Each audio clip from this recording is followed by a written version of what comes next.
Hello friends and family, welcome back to my channel Sharmi's world. আমি শর্মিষ্ঠা আবারও চলে এসেছি নতুন ভিডিও নিয়ে। তো বাড়িতে অনেকগুলো ডেসলাই পড়ে পড়ে নষ্ট হচ্ছিলো, কি করব ভাবতে ভাবতে মাথায় একটা আইডিয়া এসে গেল। তো চলো পুরো ভিডিওটা দেখতে থাকো। খাপ থেকে আমি কাঠিগুলো বের করে নিয়েছি, আর এই কাঠির মাপেরই একটা চৌকো করে কাগজ কেটে নিয়েছি। এবার এতে ভালো করে আঠা লাগিয়ে কাঠিগুলো এপাশ ওপাশ করে লাগিয়ে দেব। দেখো পুরো কাঠির সাইজে কিন্তু পেপারটা কেটেছি আমি। এইভাবে পুরো যতগুলো লাগবে পেপারটার মধ্যে সব কাঠিগুলো একটা একটা করে এর মধ্যে ছিটিয়ে দেব।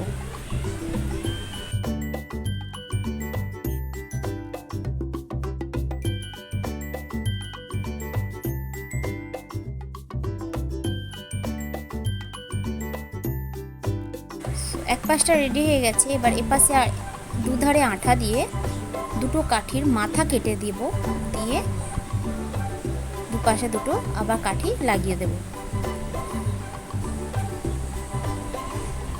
এখানে আমি 4টে কাঠি লাগাচ্ছি। তোমরা নিশ্চয়ই বুঝতে পারছো জিনিসটা কি হতে চলেছে। স্ট্রাকচারটা দেখে বোঝাই যাচ্ছে হয়তো। হ্যাঁ, এটা না একটা টেবিল, টুল, চেয়ার, যেটা খুশি তোমরা ভাবতে পারো, কিন্তু এটা এখনও বাকি আছে করতে।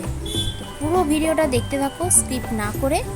ভালো লাগলে লাইক, কমেন্ট, শেয়ার করো। আর যারা নতুন তারা অবশ্যই আমার চ্যানেলটা সাবস্ক্রাইব করে দেবে এরকম আরও অনেক ভিডিও দেখার জন্য। তো চলো পুরোটা দেখতে থাকো।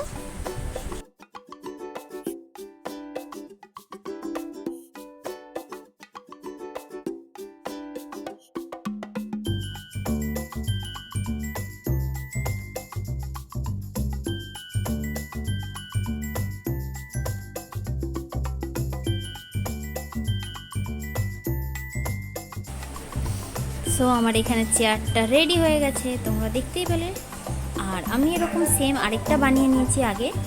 তো আবারও সেম প্রসেসে আরেকটা বড় সাইজের পেপার কেটে সেমভাবে আঠা লাগিয়ে এবার একটা নয় ডাবল করে ডেসলাই কাঠি চিটিয়ে আরেকটা সেম প্রসেসে রেডি করব। তো পুরোটা দেখো তবে বুঝতে পারবে।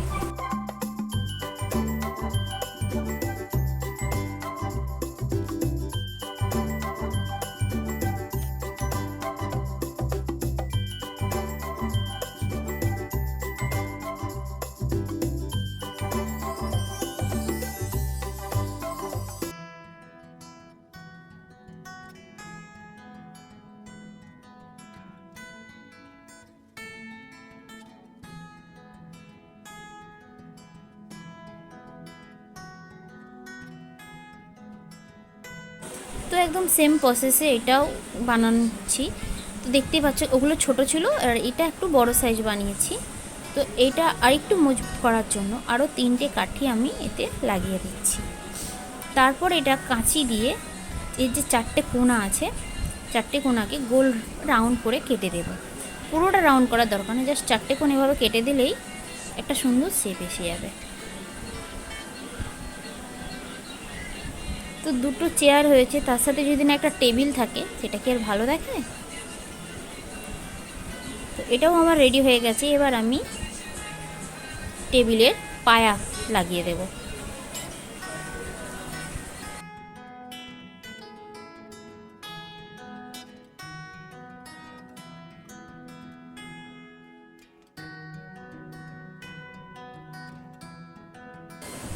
সো আমার ডেসলাই কাঠের চেয়ার টেবিল রেডি। কেমন লাগলো অবশ্যই কমেন্ট করে জানিও। আজকের মতো এখানেই টাটা।